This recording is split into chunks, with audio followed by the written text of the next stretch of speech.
Most people think dealing with toxic people means confronting them, explaining yourself, defending your position, trying to be understood. That's exactly why they lose. Toxic people don't want truth. They want reaction. They want access to your emotions, because once they have that, they control the game. Smart people learned this the hard way.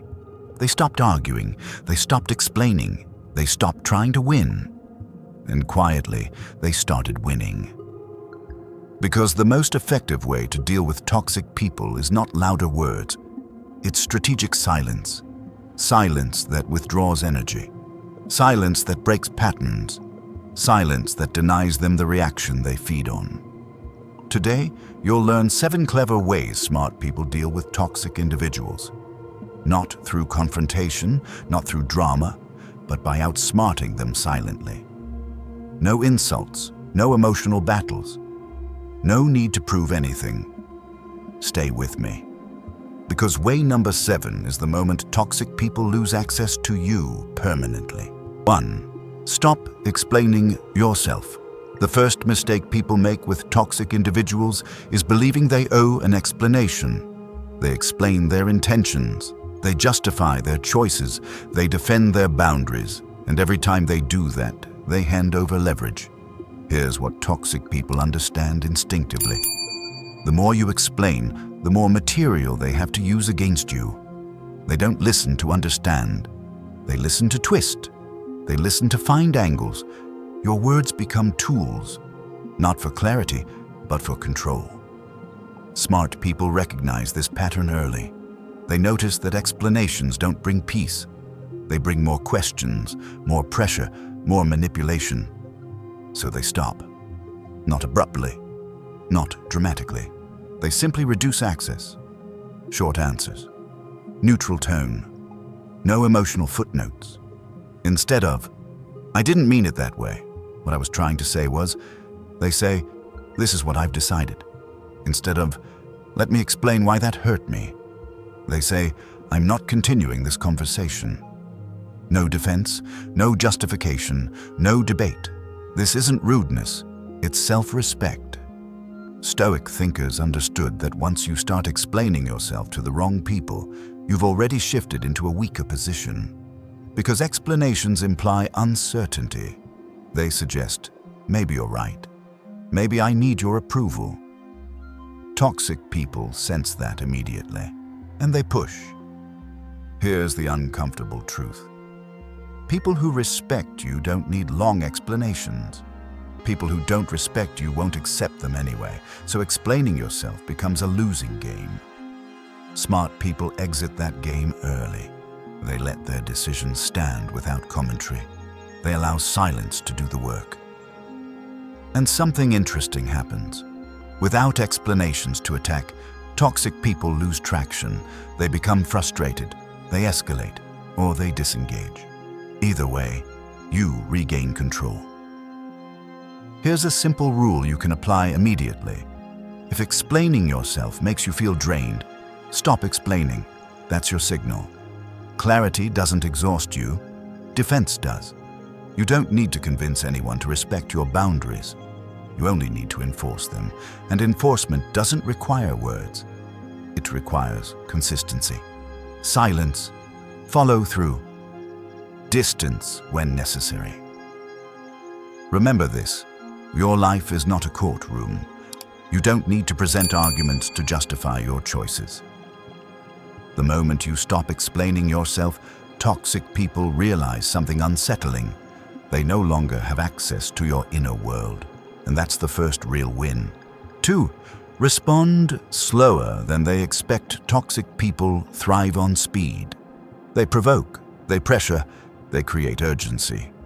Not because the situation is urgent, but because urgency shuts down your thinking. When you respond too quickly, you respond emotionally. And emotion is exactly what toxic people are fishing for. Smart people understand a simple rule. Whoever controls the tempo controls the interaction. Toxic individuals want instant replies. They want reactions before reflection. They want to pull you into their rhythm. So smart people do the opposite. They slow everything down, not to punish, not to manipulate, but to regain control. Think about text messages. A toxic message arrives, accusatory loaded, designed to trigger guilt or anger. Most people reply immediately. They defend, they explain, they escalate. Smart people pause. They don't rush to clear misunderstandings. They don't rush to fix feelings. They don't rush to prove anything, because speed signals vulnerability. It says, "This affects me. I need to respond right now. You have my attention." Toxic people notice that instantly. Slowness sends a different message. I decide when this matters. I'm not reactive. I'm not available for emotional games. This isn't about ignoring, it's about spacing. Spacing creates clarity. When you wait before responding, your emotions settle. The manipulation becomes clearer. The urgency fades. Often, the message doesn't even deserve a reply anymore.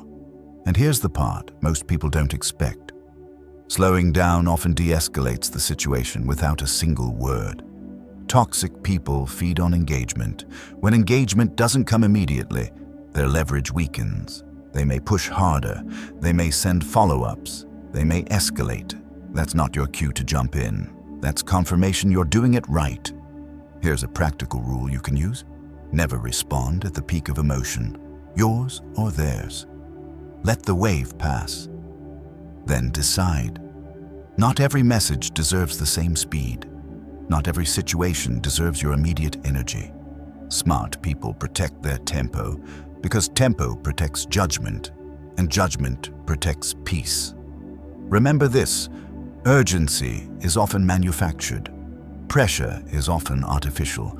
Your calm is always real. When you respond slower than expected, you remove yourself from their frame and place them inside yours. That's not avoidance. That's leadership, and leadership always moves at its own pace. 3. Don't react. Observe. Patterns. Toxic people survive on one advantage. They assume you're watching what they say, not what they repeat. Smart people never fall into that trap. They don't argue over words. They don't chase explanations. They study patterns, because words can be rehearsed. Patterns can't be faked for long. Here's what reacting does. When you react emotionally, you reset the situation. You give them a clean slate. You let them rewrite the narrative. Toxic people love that. They provoke, deny, apologize halfway, then repeat.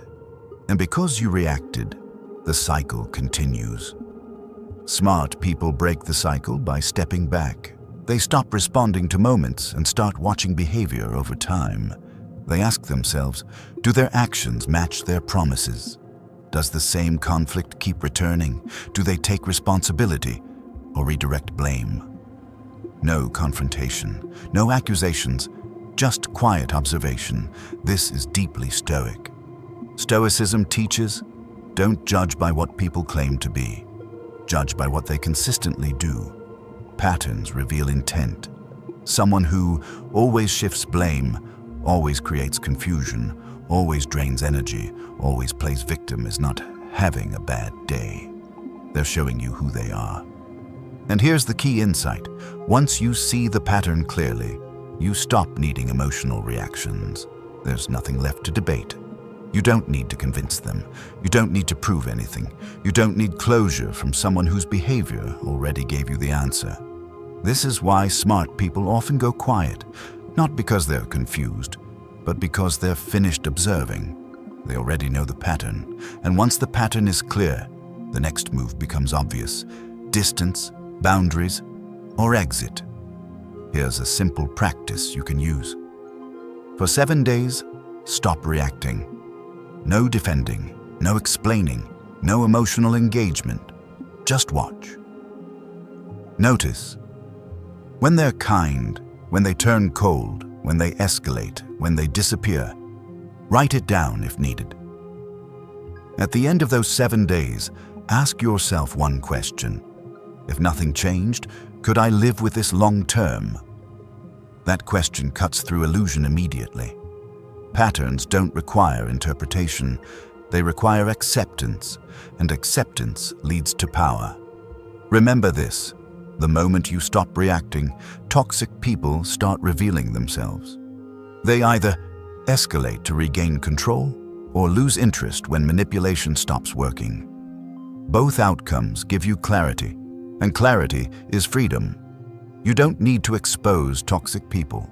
You don't need to confront them. You don't need to explain your decision. The pattern already made the decision for you. You're just finally paying attention. 4. Use calm as a mirror. Toxic people are deeply uncomfortable with calm. Not loud calm, not fake calm, but unreactive, grounded calm. Because calm gives them nothing to push against. Most toxic behavior works like this. They provoke, they exaggerate, they test your emotional boundaries. They're looking for resistance, anger, defensiveness, guilt, fear, anything that confirms, "I still affect you." Smart people deny them that confirmation. They don't escalate. They don't match tone. They don't explain themselves louder. They stay calm, deliberately. And that calm becomes a mirror. When you don't react emotionally, their aggression looks excessive. Their sarcasm sounds hollow. Their manipulation becomes obvious. Not to you, but to everyone watching. Calm exposes imbalance. This is why toxic people often say things like, "Why are you so cold? Why don't you care? Say something." They're not asking for communication. They're asking for emotional access. And calm refuses to hand it over. Stoicism teaches emotional neutrality not as suppression, but as self-command. You're not denying your feelings. You're choosing not to perform them. That choice is powerful. Because once you stay calm consistently, toxic people lose their reference point. They can't read you. They can't predict you. They can't pull you into familiar cycles. And that uncertainty unsettles them. Here's what calm actually does in real situations. In arguments, you speak less. You speak slower. You stick to facts, not feelings. In passive-aggressive moments, you respond neutrally. Or not at all. In confrontations, you don't rush to defend. You don't rush to correct narratives. You let silence carry the weight. And silence is heavy when someone expects chaos. Here's a key insight smart people understand. You don't need to win the moment. You need to hold your position. Calm holds position. It keeps you from saying things you'll regret. It keeps you from revealing emotional pressure points. It keeps you centered while others lose balance. That's why calm often looks like confidence, not arrogant confidence. Quiet authority, the kind that doesn't need validation, the kind that doesn't rise to bait. Remember this. Toxic people are used to controlling the emotional temperature. When you stay calm, you take that control away. And once they lose emotional leverage, their tactics collapse. They may escalate. They may accuse. They may withdraw. None of that requires your response. Because calm isn't a reaction, it's a stance. And when calm becomes your default, toxic people either adjust or remove themselves. Both outcomes protect your peace. 5. Withdraw emotionally before you withdraw physically. Most people make one critical mistake when dealing with toxic individuals. They disappear physically before they've detached emotionally. And because of that, the toxic person still lives rent-free in their head. They stop replying, but they keep replaying conversations. They leave the room, but they carry the tension with them. Smart people do the opposite. They withdraw emotionally first, because emotional detachment is what actually breaks the bond. Toxic people don't need your presence to affect you. They only need your emotional investment. As long as you care about being understood, being validated, being seen as right, they still have access. So smart people quietly shut that door. They stop expecting fairness. They stop hoping for change. They stop waiting for the right moment to be respected. not out of bitterness, out of clarity. This is deeply Stoic. Stoicism teaches that attachment to other people's behavior is a form of self-sabotage. You can't control who they are, but you can control how much of yourself you give them. Emotional withdrawal looks subtle. You still speak politely, you still act civil. But internally, something has shifted. You no longer take their words personally, react to their moods, seek emotional resolution. You observe without absorbing. This is why emotional withdrawal often comes before distance. Once you're emotionally detached, their comments lose weight, their silence loses meaning, their approval becomes irrelevant, and suddenly, physical distance becomes easy. Not dramatic, not painful, just natural. Here's the key insight. You don't need to cut someone off to reclaim your power. You need to stop feeding the connection emotionally. Toxic people feel this shift immediately. They may push harder, create drama, accuse you of changing. That's not a problem. That's confirmation. It means the emotional supply is drying up. And when emotional supply disappears, toxic dynamics collapse. Here's a simple practice you can apply. The next time you interact with a toxic person, ask yourself silently, am I reacting or am I observing? If you feel tension rising, step back internally. Lower the emotional volume. Respond factually or not at all. No inner commentary. No mental arguments. No emotional hooks. Just presence, without investment. That's emotional withdrawal. And once that becomes consistent, the rest takes care of itself. Distance happens naturally. Boundaries form without speeches. Exits happen without explosions. Remember this. You don't free yourself from toxic people by leaving first. You free yourself by detaching first. And once the attachment is gone, walking away becomes effortless. 6. Set boundaries without announcing them. One of the biggest mistakes people make with toxic individuals is announcing their boundaries. They give speeches, they explain limits, they warn. And toxic people hear only one thing. There's something here I can test. Because to a toxic person, a boundary announcement is not a line. It's an invitation to negotiate. Smart people don't do that. They understand a crucial Stoic principle. Real boundaries are enforced through behavior, not words. You don't say, I won't tolerate disrespect.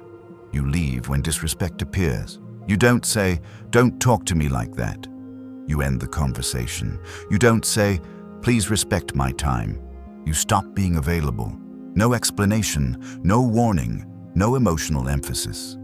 Just action. This works because toxic people rely on one assumption, that you'll stay and argue. When you don't, their usual tools fail.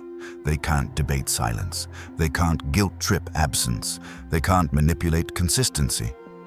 Stoicism teaches restraint in words and firmness in action. Not because words are weak, but because behavior is undeniable.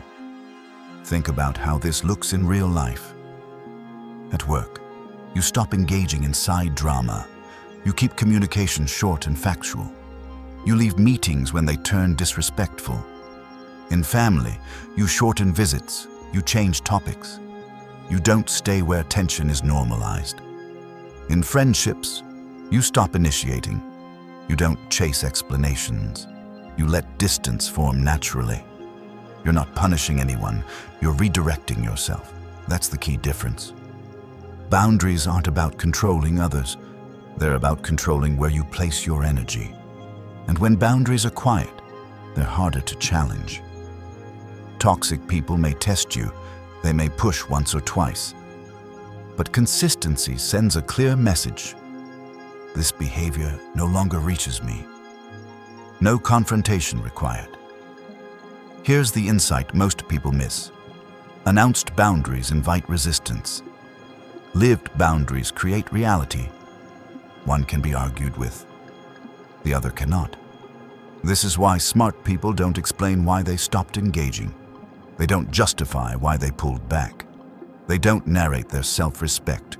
They simply live it. And over time, toxic people adapt or fade out. Both outcomes protect your peace. Remember this. You don't need permission to change how you show up.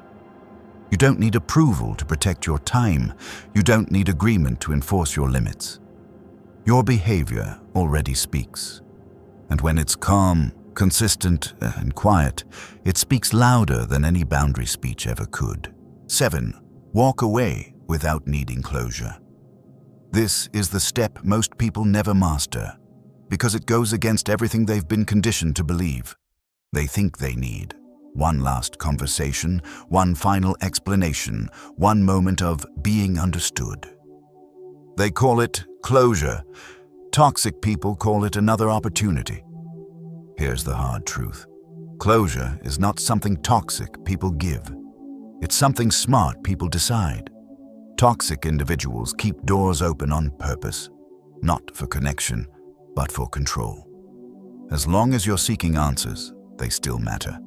As long as you're waiting for explanations, they still have access.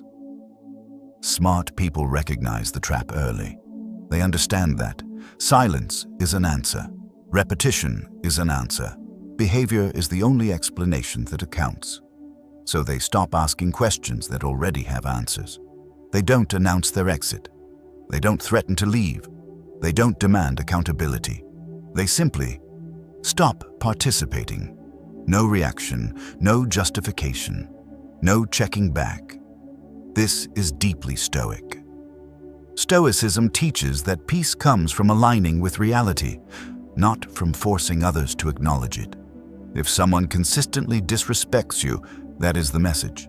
If someone manipulates, deflects, or drains you, that is the explanation. Anything more is unnecessary. And here's why walking away silently is so powerful. It denies toxic people their final leverage. No last argument to twist, no final words to weaponize, no emotional closure scene to exploit. Just absence, and absence is something they can't control. This is why toxic people often react strongly when you walk away quietly. They may accuse you of being cold, spread narratives, attempt one last provocation, not because they care, but because the game ended without their consent. That's not your problem. Here's a simple Stoic exit protocol. No react, don't engage emotionally, no justify. Don't explain your decision, no return, don't check back for validation. That's it. 3 steps, no drama. Remember this, you don't owe anyone access to you. You don't owe anyone a final explanation. You don't owe anyone closure at the cost of your peace.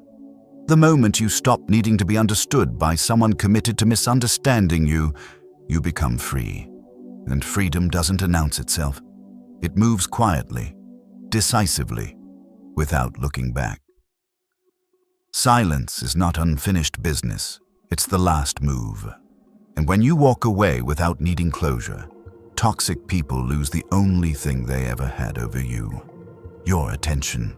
The smartest exit is silence. Here's the truth most people never realize. Toxic people don't lose because you confront them. They lose when they no longer exist in your inner world. When you stop explaining yourself, when you stop reacting on their timeline, when you stop chasing clarity from people who thrive on confusion. That's when the game ends. Not with a final argument, not with a dramatic goodbye, but with quiet absence. Smart people don't try to defeat toxic individuals. They don't expose them. They don't seek justice or closure. They simply remove access. Because access is power, and the moment access is gone, so is the manipulation. This is what real strength looks like. Not loud, not emotional, not reactive, but calm, consistent, unavailable for games. You don't need to prove you were right. You don't need them to understand. You don't need the last word. Your peace is the final statement. So if you take one thing from this video, let it be this. The smartest move is not winning the argument. It's walking away with your dignity intact. If one of these 7 ways resonated with you, leave it in the comments. And if you're building a life where your energy is protected, your boundaries are quiet, and your mind is unshakable, subscribe and stay with us. Because the most powerful people don't announce their strength, they move in silence. Final affirmation: I protect my peace. I choose silence over struggle. I'm no longer available for what drains me.